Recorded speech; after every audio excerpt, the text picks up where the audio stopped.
देखिए, हम लोग जो है वोटर भी हैं, ठीक है।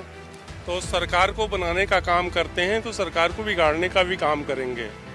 हमारे वोट के बल पे ही आज सरकार बैठी हुई है, और अगर हमारे लिए काम नहीं करती है, हमारी सोच, हमारी जो है आवश्यकताओं के अनुरूप कार्य नहीं करती है, तो निश्चित है हम ऐसी सरकार को पसंद नहीं करेंगे और हटाने का काम करेंगे। सरकार नहीं मानती है तो और भी जितनी लोकतांत्रिक तरीके हैं, हर तरीके का प्रयोग हम लोग करेंगे और तब तक करते रहेंगे जब तक कि पुरानी पेंशन की बहाली नहीं हो जाती। और जो लोग, माननीय लोग, शपथ लेने के बाद अगर अपना पद छोड़ दें तो उनको पेंशन बहाल कर दी जा रही है।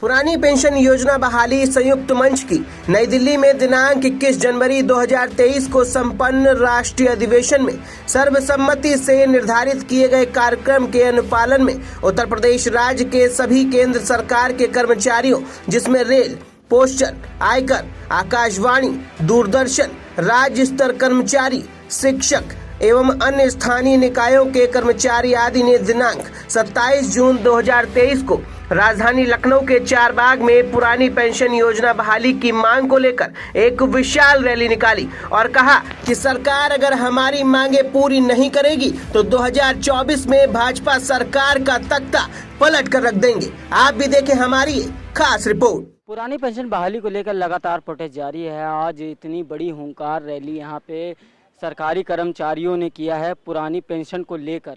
सरकार की तरफ से इनकी कोई भी सुनवाई नहीं हो रही है और लगातार इनका प्रोटेस्ट जारी है। चल के इनसे बातचीत करेंगे और जानेंगे कि अगर सरकार की ओर से इनकी कोई सुनवाई नहीं होती है तो आगे इनका क्या एक्शन होगा। तो चलिए चलते हैं। देखिए, हम लोग जो है वोटर भी हैं, ठीक है। तो सरकार को बनाने का काम करते हैं तो सरकार को बिगाड़ने का भी काम करेंगे। हमारे वोट के बल पे ही आज सरकार बैठी हुई है, और अगर हमारे लिए काम नहीं करती है, हमारी सोच, हमारी जो है आवश्यकताओं के अनुरूप कार्य नहीं करती है, तो निश्चित है हम ऐसी सरकार को पसंद नहीं करेंगे और हटाने का काम करेंगे। 2024 के लोकसभा चुनाव में अगर सरकार कोई अभी प्रोटेस्ट जो देखिए, सरकार के समझ में आ गया है कि कर्मचारी जो है, सरकार के समझ में आ गया है कि कर्मचारियों, शिक्षकों की ही नहीं, पेंशन जो है समाज की जरूरत है। पेंशन जो है किसी बड़े व्यक्ति को पैसे की उतनी जरूरत नहीं है। जितने घोटाले, जितने आईएएसों के बंगले हैं, मांग खुदवा दीजिए तो अरबों खरबों निकलते हैं। लेकिन एक किसान का बेटा जो पुलिस बनता है, उसका बंगला उसकी झोपड़ी खुदवा लीजिए तो 1 रुपया नहीं मिलेगा। खाने भर का परिवार चलाना मुश्किल हो जा रहा है आज के डेट में। बहुत सारे लोग ऐसे हैं जो केवल और केवल सर्विस में हैं, न खेती है, न बाड़ी है, न व्यवसाय है। पूरा जीवन जो है सरकार को देने के बाद जब वो रिटायर होंगे तो अपना जीवन यापन कैसे करेंगे, अपने बच्चों का भविष्य कैसे बनाएंगे।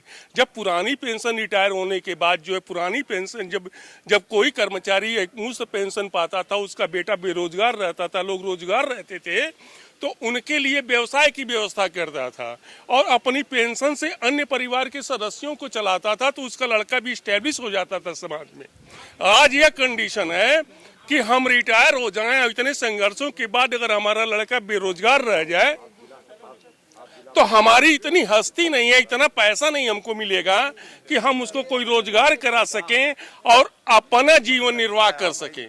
सबसे ज्यादा जरूरत हमें आज है, अगर पैसे की, अगर हम आपके लिए काम कर रहे हैं आज है, तो उससे ज्यादा जरूरत हमको जो है रिटायर होने के बाद पैसे की पड़ेगी, क्योंकि हमारे बहुत सारे सामाजिक दायित्व भी हैं जिसका हमें निर्वहन करना पड़ता है। देखिए, सरकार को हम लोग लगातार प्रयास कर रहे हैं कि सरकार जो है वो हमारी बातों को सुने, उसे महसूस करे।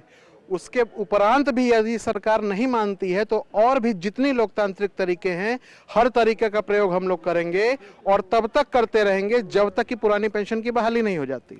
पुरानी पेंशन जो है, सबसे पहली बात तो यह कि पुरानी पेंशन किसी के द्वारा दिया गया भीख नहीं है, ये हमारा अधिकार है। हम 35 वर्ष तक का काम कर रहे हैं, 40 वर्ष तक अपने पूरा जीवन काल लगा देते हैं और हमें जो है दी जाती है एनपीएस जैसी चीज जिसकी कोई गारंटी ही नहीं है। और जो लोग, माननीय लोग, शपथ लेने के बाद अगर अपना पद छोड़ दें तो उनको पेंशन बहाल कर दी जा रही है। ये किस प्रकार का समानता का अधिकार दिया गया है हमें?